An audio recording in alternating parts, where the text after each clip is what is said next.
Good evening. My name is Ajuri Ngelale, and you are most welcome to this inaugural edition of Africa's Future Leaders.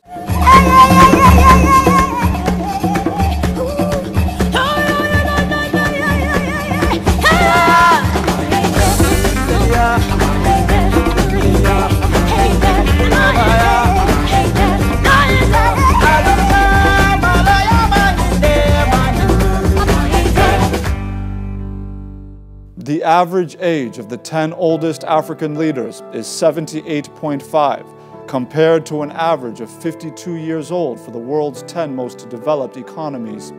And when juxtaposed with other continents, Africa has a very small proportion of younger leaders between the ages of 35 and 55. However, the tragic irony is that the African continent boasts the youngest population in the world, with a median age of 19.5 years of age, according to the United Nations. If the numbers tell the story, then we can surmise that the qualities of youthful leadership manifest in enhanced development, which brings us to the central premise of this program, Africa's Future Leaders. Who are they? How can they be identified? We seek to identify young African leaders who are impacting their societies in tangible ways, right where they are.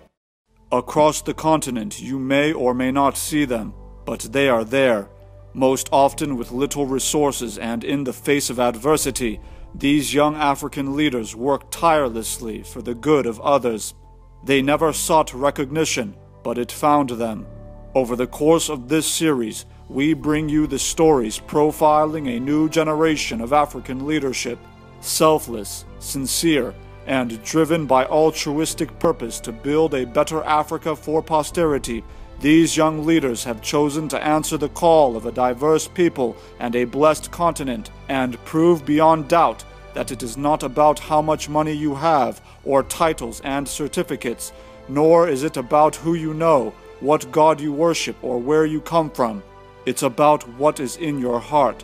With right intent and a diligent hand, you too can lead through service, and we hope to find you. Africa needs you. This is Africa's Future Leaders.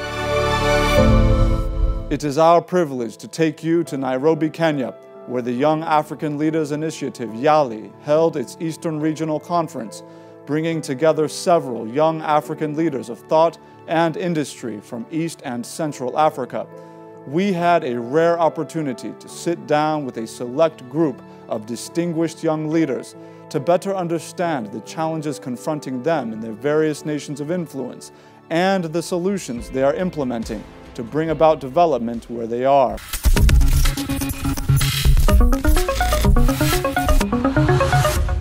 With me are 7 distinguished young leaders from across the East African sub-region in the continent, and they are here to answer our questions concerning a very important issue, one that has been on the minds of all of us during this conference, and that issue is leadership. And I want to start with our young fellow from Kenya. I had the privilege yesterday to listen to the speech you gave concerning your journey. And one of the things that struck me was a moment when you said that it is your goal to answer the question which you asked yourself, which is, would I follow me? Can you elaborate on that concept for us? I realized that most of the time when I thought about leadership, I thought about what I could do. But then I realized that it's also important to think about my followers and whether what the decisions I'm making are good for my followers. And so now I intend to approach leadership from the aspect of my followers and whether they are comfortable with my decisions. We're here with a YALI fellow who has worked quite a bit with young people in Congo, Brazzaville. What has been your experience? You know, given the peculiarities of your immediate environment, what tools have you taken from the program that you can now apply moving forward? I was addressing the issue of unemployment and also student internship placement, because it was a challenge for them to have those opportunities, and they couldn't also graduate. So what I was doing is I was looking for those employment and you know, an internship placement, and helping them graduate, and why not secure a job. And when I joined the Mandela Washington Fellowship, I came to realize that there were more things to do in terms of creating a bigger impact. So what I did was I was in contact with some of the great people, great young leaders I met here from other regions, and I was sharing experiences, what they were doing back home, and how they were impacting the communities. And I came to realize that I can also do the same thing, like reach a broader community, not just students, but also orphans, dropouts, financially disadvantaged groups, because I am an orphan, so I know what it's like to grow up without a male figure in the house. So I was raised by a single mom, so she sacrificed almost what she had, and so it was kind of challenging. So I say, okay, why not giving the same opportunities to others? So based on that, I say, okay, let me build on the platform I started, and create the NGO to reach this goal. So the NGO that I've implemented is called the YA Club, the Youth Ambassador Club. It's a community-based club and a not-for-profit organization. So the idea is to facilitate education support, but at the same time encourage entrepreneurship. As robust as your strategic plan of action is, what I find very intriguing about your account is how it all started. You talked about being fatherless, that you had an experience similar to that of an orphan, and how that shaped your view of the world and what ultimately you have done. Can you talk a little bit about whether or not you had that vision, this vision of what you're doing right now from an early age? Earlier it was not burning, but now it's greater, because the Mandela Washington Fellowship is about giving back to your community. So you learn cutting-edge tools. So I was in business and entrepreneurship track, and I say, okay, why not using my experience and everything that I've gathered so far to reach a larger community, especially orphans and dropout students, because they are more victims. If they lack an employment, they cannot secure a job, they don't have opportunities, so they are exposed.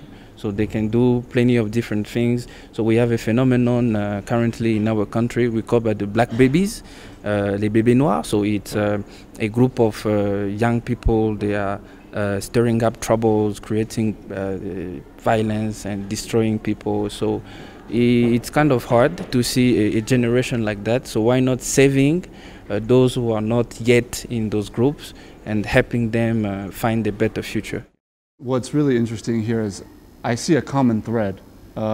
Whether one is involved in entrepreneurship, whether one is involved in public service, advocacy, research, there's a common thread, and that's a fundamental level of education that's involved in order to lead.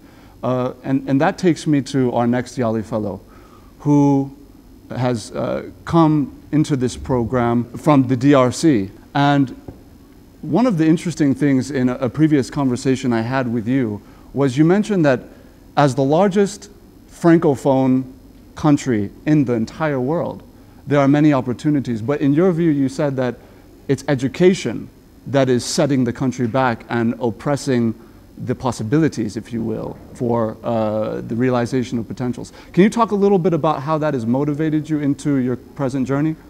I have quite an interesting journey myself. I started as an engineer because I felt like I was not really well oriented into the field, and almost half of my professional life have been fighting to kind of go back to my passion, that has been to help people.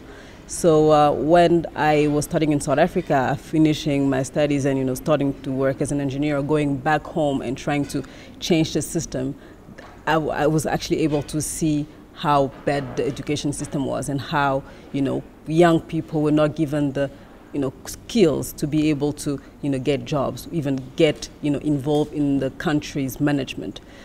If people are not equipped to be able to do anything, they will not be able to participate. So we have more than 60% of the population that is below 25, and that is a big number. And if they are uneducated, undereducated, I mean, the country is running at the risk of, not evolving. So we need to be able to give these people the opportunity to study, give these people the opportunity to expand their horizon, not just, study, but then give them the opportunity to evolve with the world. Because the world is changing, the labor market is changing, skills are changing. We need to be able to adapt to that. So for me, reforming education, giving people the right type of education, giving people relevant skills is really what I fight for in the DRC. We have a Yali fellow here on the panel from Burundi, and we know that it's said that democracy cannot function without an educated society. And we know that in Burundi there are some serious challenges confronting your democratic processes at the moment. Can you talk a little bit about how the peculiarities of your country have motivated you? Burundi is a country that has never got 10 years of peace since the times of independence. The independence of Burundi was in 1962, and every day that we are there, we just, when we see 9 years approaching, we expect a war to break out. And that's the situation now. You know what happened in 2015. But I'm also from a poor family, and maybe the poverty caused by the situation that's not promising. So born in a war, grew up in a war, and educated in a war with many challenges. And I managed to pay for my school fees. I was using a small camera to make pictures and sell the pictures. And I was serious with the business, and I made more money, and I trained others. And the money I was earning was helping other students in the campus, because the situation was hard that some students could even die because of poverty, because of malaria, and they didn't get money to buy tablets for malaria. And then after that, I thought about something I can do. Fortunately, I applied for Yali, and I was placed in a business and entrepreneurship at the University of Iowa. And coming back home, I had a business in mind to do, but the situation in Burundi couldn't allow me to do that. But I just tried to give back to the community and continue empowering youth in Burundi, though the situation was like that. And then I created the mentorship club in 6 institutions, mainly the universities. Actually, the mentorship club now is working in 6 universities. Why? It was as an intervention, because the problem we had, the wars we had, were because people were ignorant of what's happening, and then a politician told them, this ethnic is doing that, this is doing that, these people are bad, these people are bad.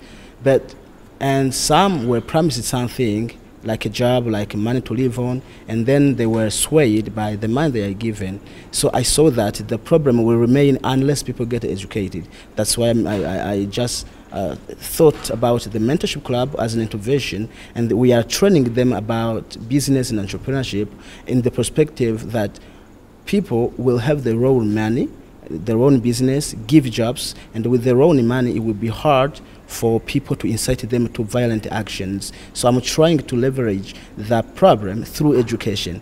If we are 3